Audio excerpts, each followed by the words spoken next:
Welcome to episode 1 of the Legal Paige podcast. This episode is all about understanding why the law is so important for your small business. Now, as small business owners, I know personally from being one that you have to wear all the hats. And one of those hats includes knowing your risks, liabilities, and ensuring your business is operating legally. Thus, in order for us to get started on this legal journey correctly, I want to share with you why knowing about the law will help you become a better business owner. Are you ready? You're listening to the Legal Paige podcast, where we chat about life and business with a legal twist. I'm Paige, attorney and photographer helping online businesses and creatives tackle their business dreams without breaking out in hives. No more legal mumbo jumbo. This podcast features simple, bite-sized advice that'll have you legally legit in no time. Are you ready? Let's get started.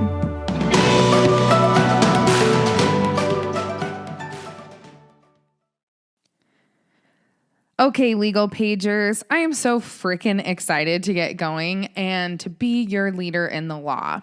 If you listened to my intro episode, you know about my background already and my why behind starting the Legal Paige podcast. I really just want to create a space for online business owners to feel confident about the law enough to protect themselves, their home, and their businesses. That being said, I can't really get into the nitty-gritty details about small business law, which I will feature on future episodes, so don't worry. We're going to be talking about trademarks, LLCs, S corporations, tax deductions, business mindset tips, and much, much more. But we have to hone in on the why and why it's so important for you to understand the law. If you don't care about how educating yourself legally will impact your business, you won't fully grasp the impact of the law and how it can help you as a business owner. It's also important for business growth because you have to have a strong platform and starting base with which to grow your business upon. So, everyone, we're going back to the basics. Now, please know that I am not training you on how to be a lawyer. That is my job. I went to 3 years of law school and took the horrendous bar exam. So I am the attorney here. And since I am an attorney, I am here to educate the masses. Now, I will always start off podcast episodes with my legal disclaimer. And this is the first one because it's episode 1. And this is super important on my end to tell you all in order to abide by my professional responsibilities as a lawyer. So you'll hear this a lot on every single episode. So while I am an attorney, I am not your attorney. What that means is that everything I chat about on this episode is intended for a multitude of businesses and is not speaking solely to you and the particulars of your business. In order for me to become your attorney, you would need to hire me as your lawyer and sign an engagement letter and pay my hourly rate. So just remember, I am an attorney here and I am not yours specifically. The biggest thing I hear from my clients is always getting stuck in the legal mud. And what I mean by that is lots of my clients come to me and they say, man, Paige, I've been searching for hours online about a legal topic. I'm going down rabbit holes and, I just don't know who to trust online and what pertains specifically to my business. Many of these clients of mine just come out throwing their hands up and not really understanding anything. And most people often just give up at this point. And they stop there and they never look into the law again for years to come. We call this pushing it under the rug. They just hope that the business and legal gods will be merciful and not come knocking at their door. Welp, friends, that is a bad way to operate a business. And I don't want you to feel this overwhelming weight on your shoulders. It's not fair that the internet is full of good and some bad, but really just all around challenging legal information to decipher. You don't have a JD, and I know that you don't, so you shouldn't be expected to know all the law things. Hence, really, you guys, to get started, I really just want to have you think about the bigger legal concepts. And I've decided to just bulk these into 5 very big specific concepts for you to understand and be aware of as a small business owner. This is really the foundation for every single episode from here on out. All right, so let's get started. First concept is that contract law is state-based. What that means is that contract law varies depending on the state that you're in and where your business is registered. So say you are from, say, California, and you recently moved from Texas.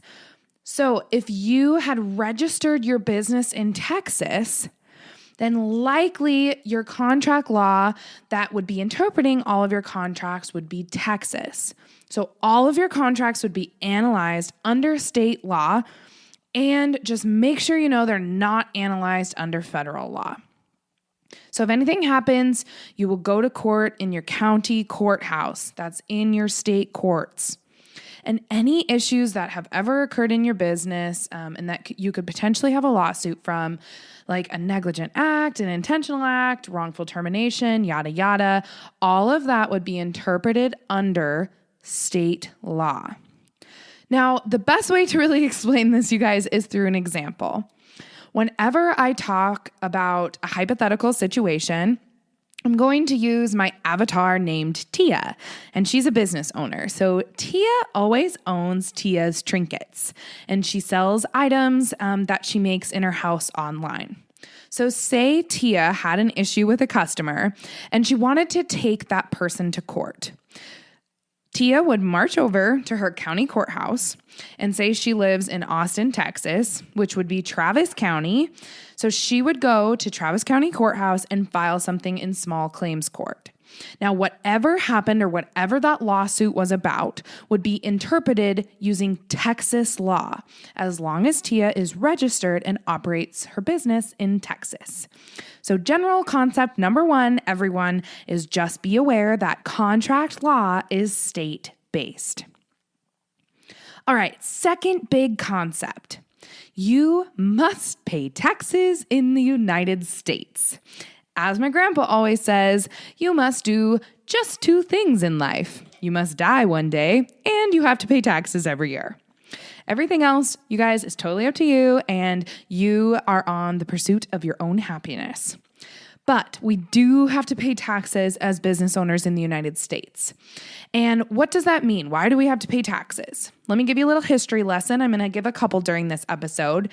And the first one is in regards to the 16th Amendment. So the 16th Amendment gave Congress the authority to collect income taxes. So even if you don't believe in it and you don't think tax is the right thing to do, you got to do it. And the Internal Revenue Code says that income is income no matter where it's derived from. Thus, whatever what I like to call a cha-ching moment happens in your business life, so when income falls into your pocket or falls into your business bank account, you've got to report that and pay a certain amount of taxes on that income. Now, obviously, taxes are imposed differently for each person, and this depends on tax brackets and the differing small business laws that are changing each and every year. And actually, I just had my accountant tell me that all small business taxes were delayed this year because the tax laws finally rolled out after the government shutdown. So you never know what tax laws are going to change from year to year. But remember, big general concept number 2 is that you must pay taxes as a small business owner in the United States. Okay, let's keep going. Third big concept is that suing happens. People sue people in the United States. It is just a thing, and you need to know that it happens. So even if you think that you're too small of a fish in a big sea of companies and that only big corporations are going to get audited by the IRS, or only the big corporations are going to get sued by people because they have all the money, you're really actually wrong. Lawsuits happen all the time, and people can sue whenever they want to sue, as long as they have a legitimate action and claim against you. So litigation happens all the time. I really, really want you guys to understand that concept. You cannot hide under a rock as a business owner. And you never know when someone will get litigious. Like even if it's your family member or someone who's really close to you, or if it's, you thought it was going to be this awesome client that you had that was ready to pay so much money and you weren't worried about them at all, you cannot control others. That's the biggest thing and lesson that I can teach you right here, is that suing happens. You can't control what others do, but you can control yourself and how you act as a business owner. Thus, I really, really want you all to protect yourself as best you can right now so the future is easier to navigate if someone decides to sue you. All right. Next, the fourth concept is that evidence is key as a small business owner. Evidence. What does that mean? What is evidence? So evidence is used in the law to help prove whether or not something happened, okay? So we start off in law school, we're all just sitting there in class listening to our professors, and Evidence 101 is one of those classes that you have to take when you first start law school. It's also on the bar exam and is literally everything in court. I worked for a federal judge, as most of you know, and I just remember being a law clerk and abiding by the rules of evidence, lock and key. Like every day I was looking at the rules of evidence. So what does this mean as a business owner? You should try and keep track of your most important documents and emails that you have, really anything. Like this includes receipts, invoices, contracts, all of those important emails that you send to clients, business registration documents, the list goes on and on and on. And this is just in case your lawyer needs them to present your side of the argument if something were to happen down the road. Or even not just your lawyer needs to present them. If you get in a sticky situation that hasn't necessarily become litigious yet, but you need to present something to somebody on the other side that is saying that you're in the wrong, if you are able to keep track of your evidence as a business owner, that will benefit you so, so much later down the road. Fifth and final big legal concept for us to understand in this first episode is that the IRS is real. I'm so sorry to burst your bubble, but the Internal Revenue Service exists and it is a thing, my friends. It's headquartered in Washington, D.C., yes, but what most people don't know is there's agents like all across the country. They're definitely in your state, so just you never know. They could be working next door to you. And another little history lesson for you is that Abe Lincoln, which my really good friend Kia is super obsessed with, and so I always like good Abe Lincoln history lessons. So Abe Lincoln created the Commission of Internal Revenue in 1862, and he did this, back in the day to pay for war expenses, and in 1953, it actually became officially the IRS, which is the Internal Revenue Service. So the IRS's main goal and one of their mission statements is to investigate tax returns. So they are just trying to keep everything fair and equitable across the board for every person that lives in the United States and pays taxes. So I'm not going to go too far in depth here because I could go on and on and on about the IRS and tax auditing and all of those things. But just know that although small businesses have a lesser chance of getting audited, and this is simply because you have less things that the IRS agent can flag, that would be like a suspicious deduction on your tax return or something like that. And because we don't make a lot of money as small business owners right away, we definitely are less likely to get audited by a IRS tax agent. But the one thing I want you to know is that it is not 100% impossibility. It can happen. And again, I'm just trying to be your bigger, older sister here and tell you as an attorney and as your friend that you should do things right the first time. So you are operating a legit business that later down the road, if you get audited, you can have all of your evidence and everything ready to go for the IRS so that you can look like a better business owner and that you're not going to get fined or have penalties on your taxes. Just please, please, please don't try and cheat the IRS. You will never win. That's the biggest thing I've learned working for the federal government. And you guys, like I said, will have plenty of episodes on tax laws and deductions. I'll feature lots of CPAs on the podcast to help you better navigate taxes as a small business owner. Thus, this is really just a little taste of the fact that the IRS is real and that taxes happen every year. That's my big fifth concept for you guys to walk away from on this episode. Alrighty, woof. That was a lot, and I don't want to go any further down my lawyer Paige tangent roads because I could go on and on forever. But again, it's bite-sized episodes, and I'm not going to do that to you all, and I respect all of your time. So right now, I want you to just take a deep breath. Are you ready? In, out. You've got this, my friend. Like I said, I am just here to give you simple and actionable legal information, tax information, and business information. The people that I continue to interview on the Legal Paige podcast will be experts in their field, and you will learn so much from them.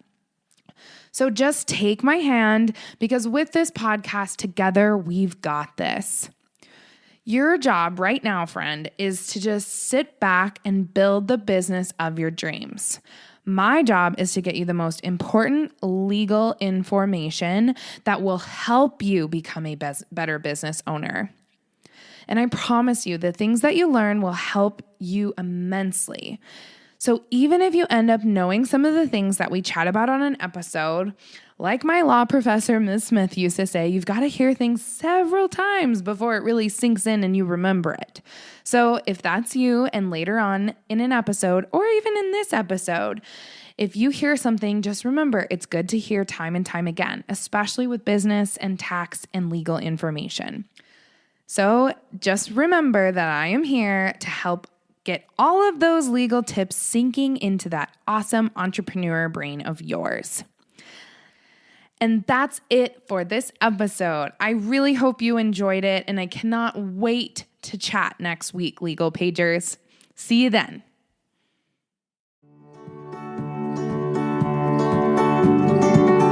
Thanks so much for listening to this episode of the Legal Paige podcast. See, I told you being legally legit isn't so scary. Be sure to visit thelegalpage.com for all show notes. And it would be super awesome if you could head over to iTunes and leave a review. Last but not least, don't forget to join my free Facebook group for unlimited legal and biz Q&A. Chat soon, Legal Pagers.